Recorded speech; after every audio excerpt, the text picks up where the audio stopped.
Welcome to Charter California Edition. I'm Brad Pomerance. We are joined by Mike Gibson. He is a member of the Carson City Council, recently re-elected.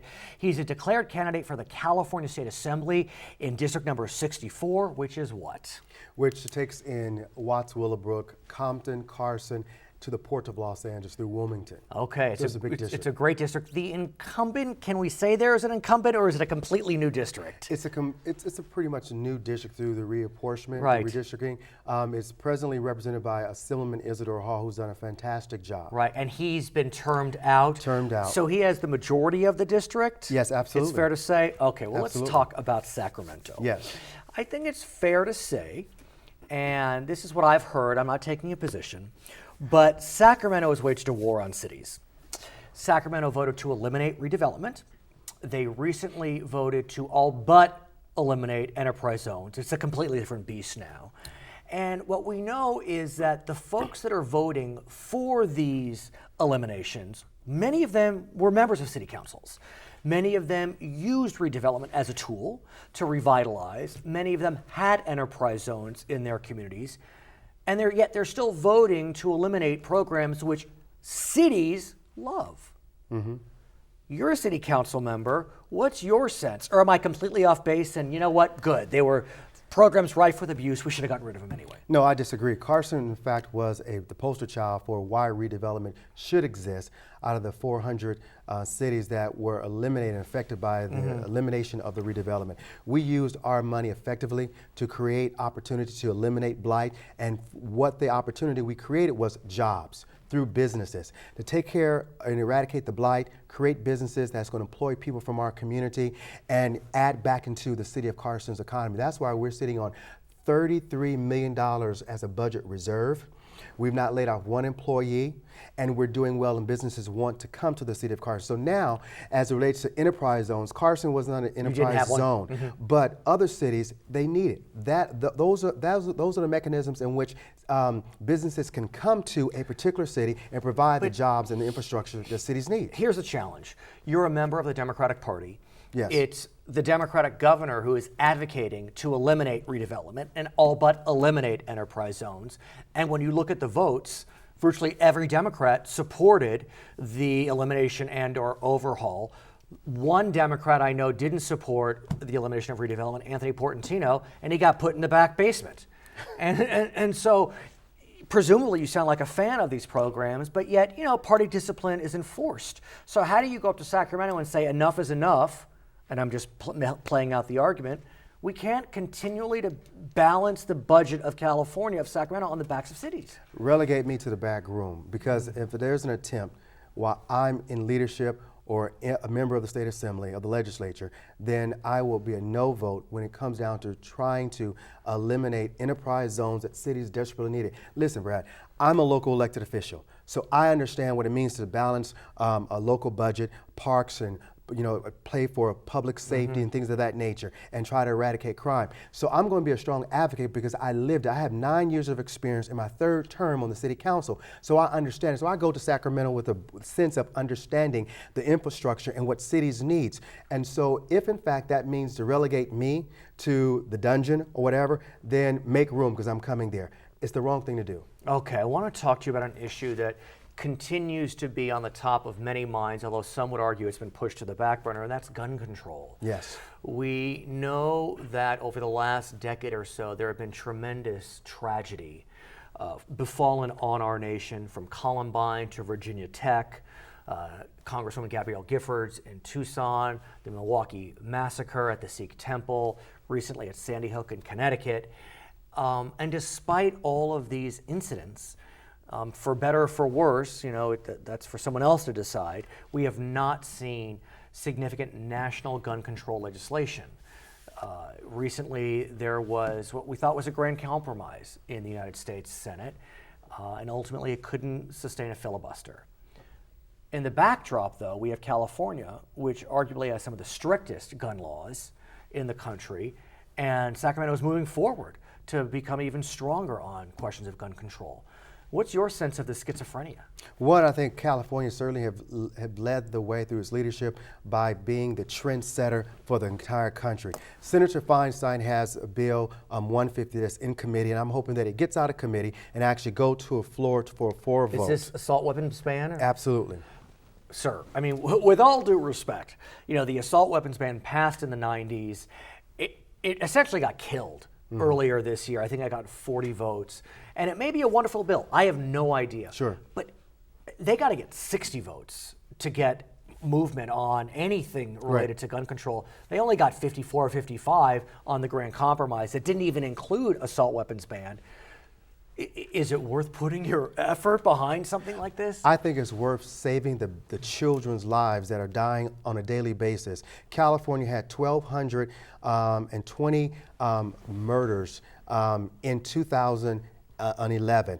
We have to stop that. I, as a former police officer, absolutely. I, as a former police officer, I had a 16-year-old young man die in my arms because someone has walked up to the car window where he was sitting with his girlfriend and shot him in the head, and this young man died in my arms. We have to do something. We can no longer allow business to be continue to be conducted as usual.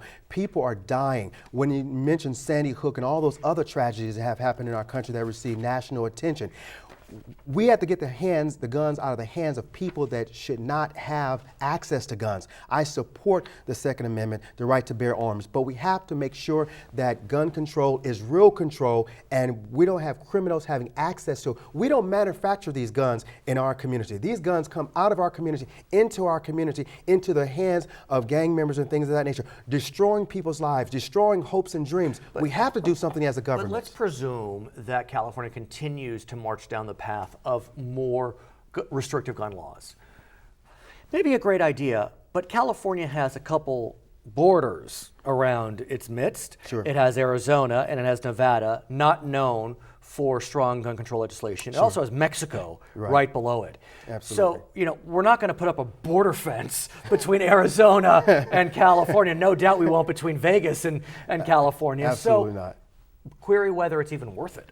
I think it's worth it. We have to try something. We have to try something. To hear a mother talk about the loss of her child, to hear a father whose wife was mistakenly and she innocently taken out because of a stray bullet, to a grandmother who's in her 80s and 90s to be taken out because of a bullet found the wrong person. We have to do something.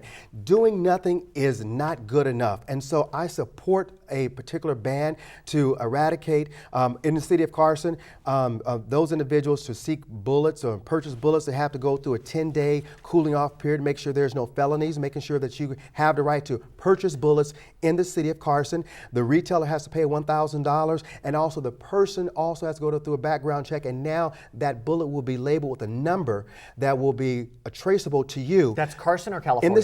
In the city of Carson. Not California? I put forth that motion. It passed unanimously. So if you buy and purchase bullets in the city of Carson, you will now be attached to with a serial number. So if those bullets are found in a drive-by shooting, we know exactly where to go to.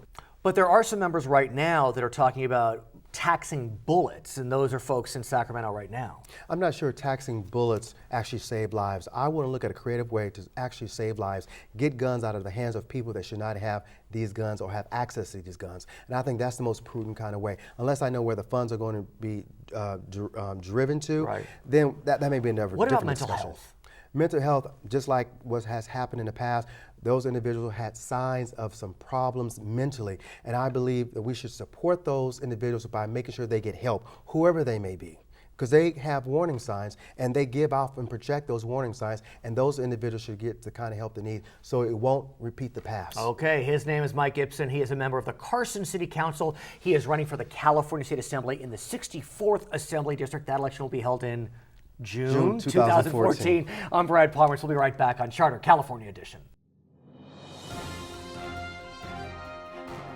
During the period when the federal assault weapons ban remained in place, the use of assault weapons in crime declined by what percentage?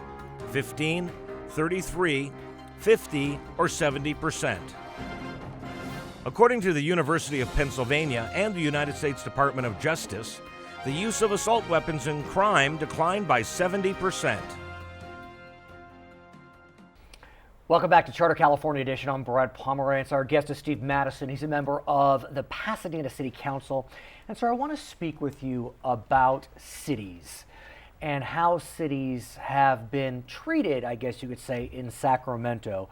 I recently spoke with Mike Gibson, who is a member of the Carson City Council, earlier in our show. And we discussed this whole notion that over the last few years, Sacramento has been balancing its budget on what some would say is the backs of cities through the elimination of redevelopment. We know that enterprise zones are all but eliminated now. What's your sense of the relationship between Sacramento and California cities? It's been really troubling to be in municipal government during this time for exactly that reason. Now, I'm sort of two minds. On the one hand, I support the governor, and I really admire his sort of integrity and his stick-to-itiveness, if you will. And he knew that somebody's ox was going to have to get gored to solve the state's budget problems. And once he decided on these particular programs, he really has stuck to his guns. You know, there have been any number of legislative initiatives by former city electeds that are now in Sacramento, and every one of them he's vetoed or said that he would But kill. what's interesting is the elimination of redevelopment arguably could make sense because that happened in the midst of a horrific budget crisis. And Sacramento needed the money desperately. Now, query whether they got what they thought they were going to get with the elimination of redevelopment. But the all but elimination of enterprise zones, which only happened within this last cycle, we're in the black in California. I mean, there really isn't a budget crisis right now. So need the governor, need the legislature have eliminated a program that maybe was rife with abuses at some level, but did some good, purportedly. Yeah, I'm sort of from the other school in the sense that in Pasadena, we've done about $185 million of redevelopment projects in the last 10 or 15 years. And I think we've been a poster child for how that program was supposed to work. Enterprise zones, not so much in Pasadena. Did you have enterprise zones? We did. We had a couple, but they were never as important to us as redevelopment. And the thing that I think people don't realize about the redevelopment sunset is there's just this whole trail of litigation and issues because we have assets that we purchased, if you will, by borrowing against the redevelopment funds, and now the state is saying we want the money back and we own the asset, not you. So we have in my district, for example, we have some parking garages that were funded through redevelopment that we're fighting with the state still about. And it is interesting because I've heard from many that the state has been very aggressive about trying to fight cities when they're making claims, they meaning the cities, that this project was put into the pipeline prior to elimination and it should qualify. Absolutely. I mean, in Pasadena, we complained loudly. We were even party to one of the lawsuits I remember about it. And lo and behold, we were one of the handful of cities that got chosen to be audited by the state on our redevelopment. So we felt it was retaliatory and a bit punitive. But again, I get the problems, and the good news is it does seem now to be turning around a little bit. The budget projections are better. It looks like our economy is taking hold again. So what can cities do in terms of luring business into its boundaries when you don't have redevelopment, you really don't have enterprise zones anymore? What tools do you have? I really think you have to stick to your knitting. In other words, our revenue comes from sales tax, property tax increment, and then in Pasadena's case, because we have our own water and power, a utility users tax. All three of those things are driven by how desirable a community we are to live and work. And so if we do the job that we are capable of, we're going to attract those great businesses to live and work there, and our sales tax will go up and our property taxes will go up and so forth. I've said to a lot of people, whatever the new normal is going to be, whatever the game will be after redevelopment and enterprise zones, Pasadena is going to come out on top just because we do have such a great community. Not to be immodest, but I'm confident about what we offer. At the same time, Pasadena's asset du jour, or really du century, if I may say, is the Rose Bowl. Yes. I think it's fair to say that the Rose Bowl is a crown jewel inside of Pasadena. There's been a lot of contention and controversy surrounding the Rose Bowl. Where do we stand today as it relates to the Rose Bowl? So the sort of Reader's Digest version is we are toward the end now of a major renovation and retrofit, earthquake-wise, of the Rose Bowl. So she's about 90 years old now, like most 90-year-olds, in need of some work. And The problem started, though, because we originally budgeted $152 million, and now it looks like at least $195 million project. So I've asked for an independent audit and investigation into why the shortfall, but it is what it is. A lot of it, I'm told, is because the stadium was so old it was hard to know until you took the top layers off and looked underneath in the ground to see what the problems really were. So we need to pay for that. We've got a plan now to do that. This month, for example, we had a soccer doubleheader on Monday that brought in several $100,000. Then we have a major concert with Justin Timberlake and Jay-Z. At the same time, one of the potential tenants, be it temporary, could be an NFL team. And that caused you a lot of heartache. Well, we'll talk about how and why. But, you know, why is it? Here's what I hear from some people on the street. If you move to a home near the Rose Bowl, you know the Rose Bowl's there. It's been there for 90 years. And yet it's these people that are complaining about Rose Bowl traffic when you knew you were moving next to the Rose Bowl, and you know your price was probably a little less because you bought on the road to the Rose Bowl. Yet they are complaining loudly. Well, I think the Rose Bowl, first of all, it's absurd that a city of Pasadena's size owns a football stadium that seats 100,000, but as you say, it's our flesh and blood. We're not going to get rid of it because of what happens on New Year's Day. It's a college football stadium, though, and we made the decision. Remember, I was the swing vote some 7 or 8 years ago to reject the NFL as a permanent tenant. Yes. They were courting us very hot and heavy. At that time. Now the question is, if a team did move to LA and they needed some space for a year or half a season or something, I think that's something we can't foreclose as an opportunity. And as you said, I was criticized by a lot of people for it. And let's talk about that, yes. because the criticism reached a fevered pitch, and there were petitions circulating toward recall. You know, the recall process has taken an interesting turn over the last 10 or 20 years.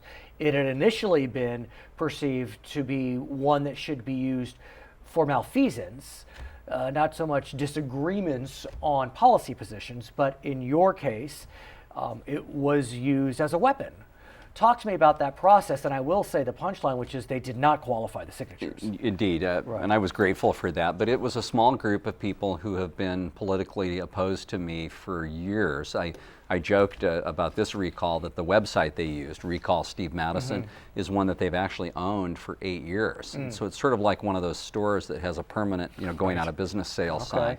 They've opposed me in every election. I was just reelected 2 years ago, you'll remember. And so I was grateful that it didn't really get any traction. I think probably what happened is they realized how much they were helping to sort of increase your name ID and my support. I mean, I got such an outpouring of support from my district and from the entire city that if you assume a political perspective or motive, they sort of shot themselves in the foot. But here's what's interesting. In order to have satisfied the requirements of the recall, they needed about 2,800 signatures. Now, that doesn't seem like a lot, but given the size of your district, it is a threshold that is fairly low. And so the question is, given that recalls are now being used as political weapons, and we do have elections every 4 years, is it time to revisit the recall process? I'm not sure I'd agree with that, Brad. I mean, remember that there are 2 steps. The first step is to qualify the question of recall for a ballot. Right. So what you've described is absolutely right. And there's a sliding scale depending on the number of registered voters. In my case, they needed 20% of the registered voters in my district. Now that's a lot when you consider that if we get 20 or 30% turnout in a municipal election, that's a lot. Right.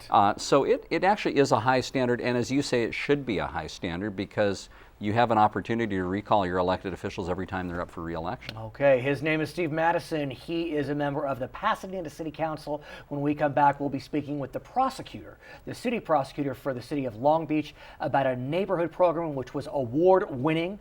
My name is Brad Pomerance. We'll be right back on Charter California Edition.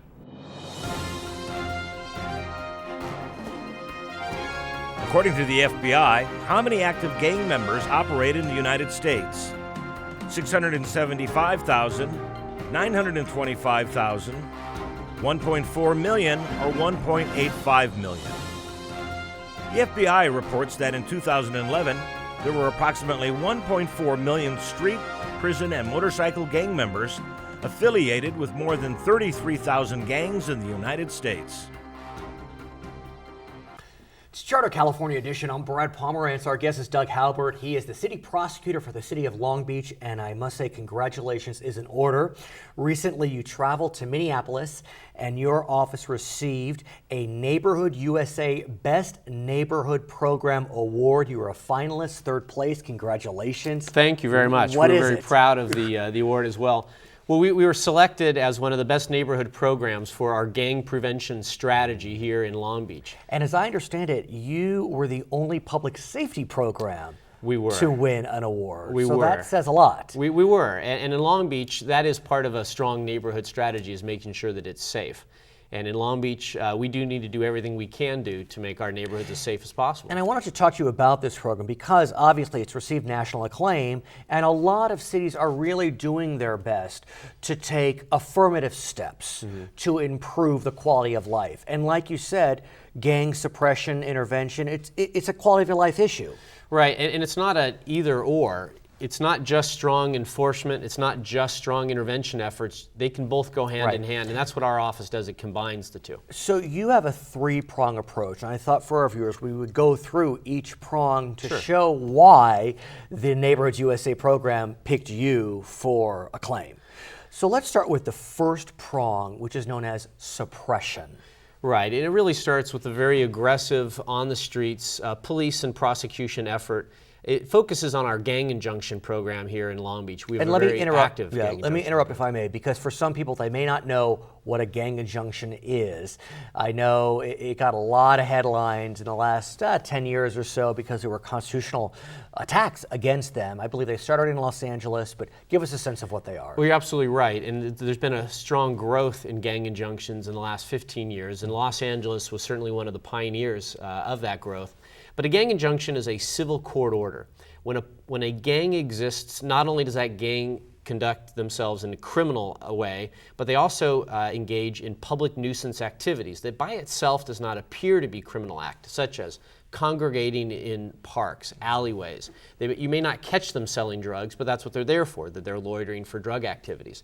So the gang injunction gives the police additional tools to prevent public nuisance behavior that's not necessarily by itself in violation of state or local law. And what we do know is gang injunctions have been challenged under constitutional grounds, the argument being it limits the freedom of assembly. Right. But ultimately, the California Supreme Court, I believe, upheld gang injunctions. Right, absolutely. In the early days, there was controversy, and plus in the early days, they were not very precise. And so some of the injunctions were not very well drafted at all.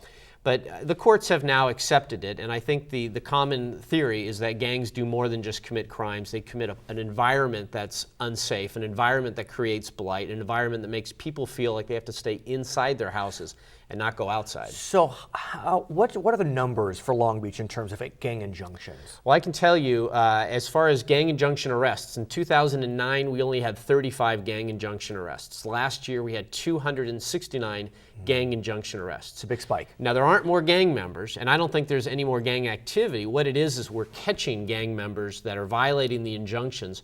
We're doing that in a couple different ways. We don't have more police on the streets either.